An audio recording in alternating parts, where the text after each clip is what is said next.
Immerse yourself in the tranquil waters that await as the San Diego Koi Club welcomes visitors to its annual show. And witness an astounding collection of creatures that slither and crawl when we experience the fascination of the Reptilian Nation Expo on this edition of Out and About.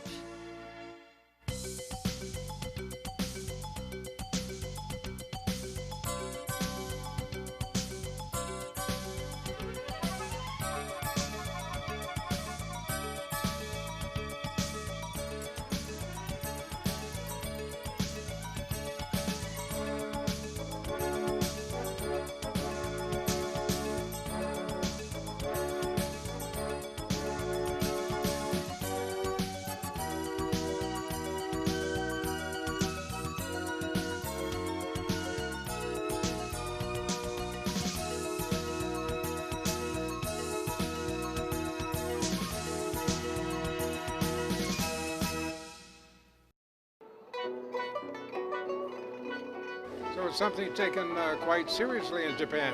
Absolutely. And today at the Koi Show, this is kind of the crescendo. This is where all the koi hobbyists that have high-end koi, this is where they're at. There's water gardeners and then there's koi keepers. And the koi keepers are pretty unique.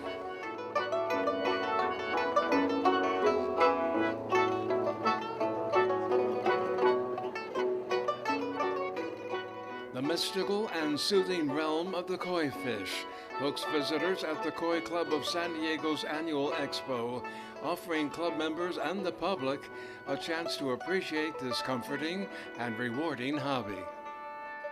Yeah, we've been carrying this on since the early 80s, and we've been coming to Del Mar Fairgrounds for every year except two, where we were down at Balboa Park in San Diego.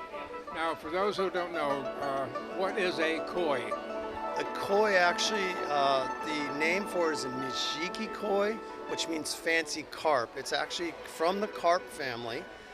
They brought it over from Persia on the Silk Road, put it into oasis ponds and stuff for food, made it to China, and then from China it moved over to Japan.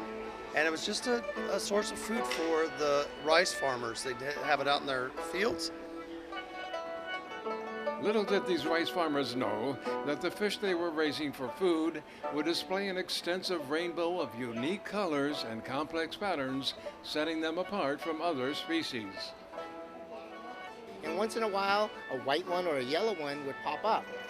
What the Japanese did was take that yellow one and breed it, and so on and so forth. And through the years, they've mutated into all these colors and patterns. And it's gotten so refined that some of the koi have developed after a couple hundred years to get where they're at now. Isn't this like inbreeding? It isn't, because the top koi, they actually have lineage. So they have separate parent koi. It's almost like, I would say this is the Westminster of dog show, but for koi. They have bloodlines, they have lineage, so you don't really get a lot of crossbreeding, because the breeders in Japan are well aware of that, and they have very strict rules. It's all documented, who are the parents, and so forth. I think my first experience was in Hollywood. There's a restaurant that had a koi fish pond there, and people were petting them. I reached down and patted them on the head, and I thought, oh, that's kind of unusual, I thought. Yeah, some of the koi are very social, they're not as intimidated or scared of humans. A lot of times the hobbyists will get one of these kind of fish. They're called chagoi. They're a lot friendlier. You can feed them, and as soon as one kind of looks and says, oh, well, this thing outside the water is not threatening, they all seem to, especially if there's food around, they collect. Yeah, I remember there was a little competition there. You feed one and the rest say, hey, let me get in on this.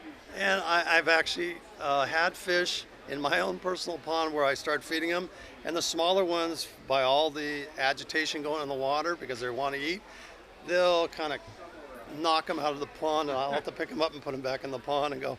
Yeah, so now I've gotten to a point where if I have small fish in the pond, I'll feed the big ones over there, and I'll kind of feed the smaller ones over here different So there are some bullies hanging around in there. Bullies are very enthusiastic about eating. It's the way you look at it. You just have to be careful when you have small fish with some of these guys. But most of the time, they're very social and very friendly fish. What do these little fellows eat anyway? Most of these guys, they'll eat algae, especially if we spend a lot of time not feeding them. We like to look at our fish as having 4 seasons here, even here in Southern California. So I won't feed my fish for about 6 weeks, 8 weeks. They'll eat the algae off the side of the pond if there's some. They eat fish meal, basically the same kind of stuff that other fish. It's a combination. They're specialized koi food for these guys. There's quite a few of the vendors are here that sell those different types of koi food.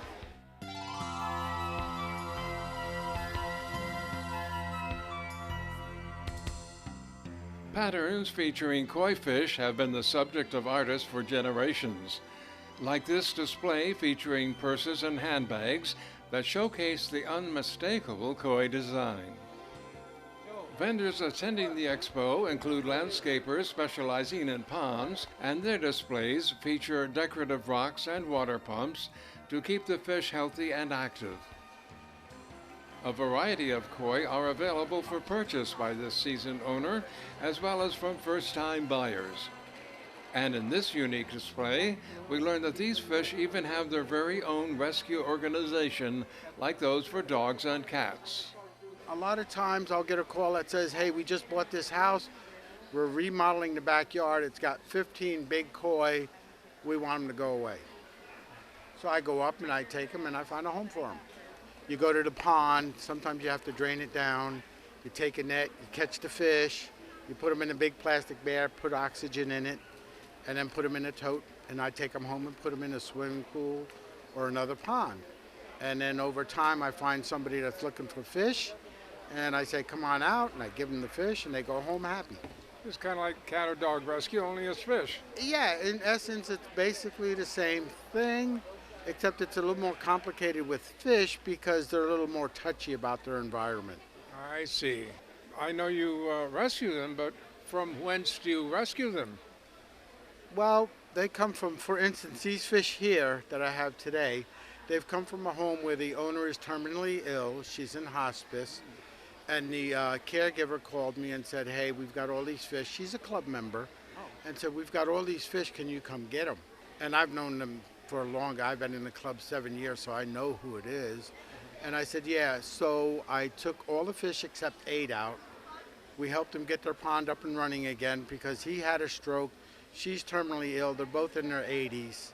So I bought the fish here, and there's 3 tanks over there with her show quality fish that I'm going to surprise her, and I hope they win some awards because when she comes in, I want to give her the awards. Well, would people come here and adopt a fish? Basically, yeah, they come in and they say, well, how much do you want for that fish? I don't sell them. I say, well, that fish is $100, but put the money in my box, whatever you feel it's worth to you. It could be $1, it could be $300. I don't care, just so you give the fish a good home. I mean, who would have guessed that there's somebody doing your kind of work? I mean, I wouldn't have known unless we had been here today. People go, what's a koi rescue? Why do they need rescuing? You know, every animal has the right. For us, we're stewards. We're supposed to be the smartest thing on the planet. So it's up to us to be their steward and make sure they have a good environment. Many of the koi on display are here for the competition, which judges them on 5 characteristics. These include conformation, which means the shape of the koi, color, pattern, quality, which includes the condition of the skin or scales, and finally the imposing appearance, which relates to its size. Is it true that you have some koi fish in competition here? Absolutely. I try to show every year here in San Diego, and a couple of the koi that I'm currently showing, we hope that they're in contention for the grand champion, which is the best in show. So let's cross our fingers. And those koi are roughly 6 years old, about 33 inches long. What basis do you use in selecting them as candidates?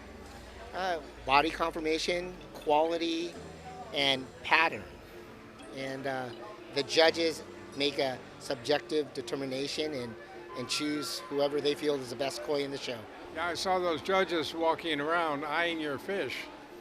Yeah, and when they do, you get really nervous because you don't hear what they're saying. But fish don't get nervous, so you don't have to worry about them. Exactly. It's kind of nerve-wracking. I never want to walk by my tank because you never know what they're going to be saying, and you don't want to be. Hopefully, you're more excited than defeated. So the judging's going to conclude here in a couple hours, and we'll see what happens.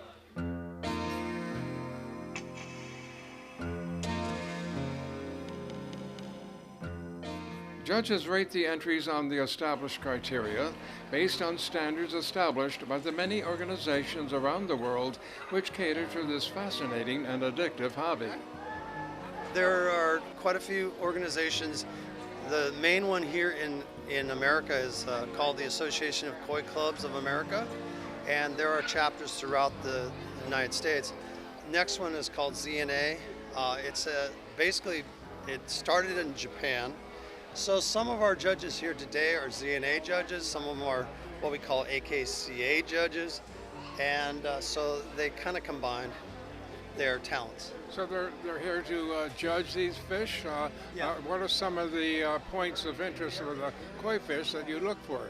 Well, that's a good point. Now, on a koi fish, what we do is they actually judge a koi fish from the top and looking down, and they're looking for confirmation how the body shape is. They're looking for color.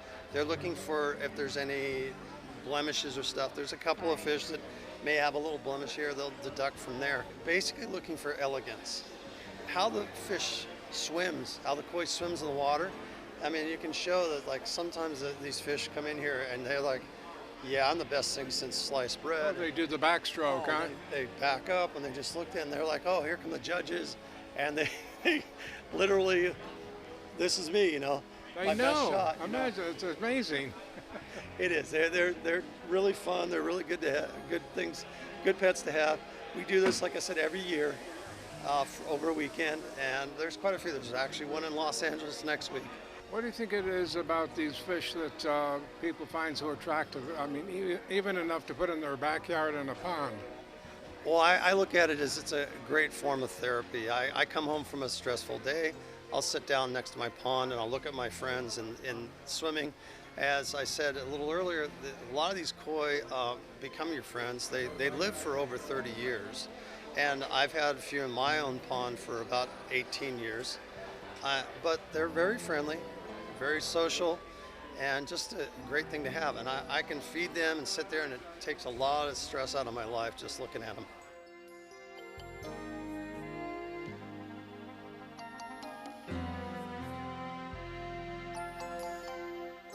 To experience the rich rewards of this satisfying and stress-relieving hobby, contact the Koi Club of San Diego, located in San Diego, California.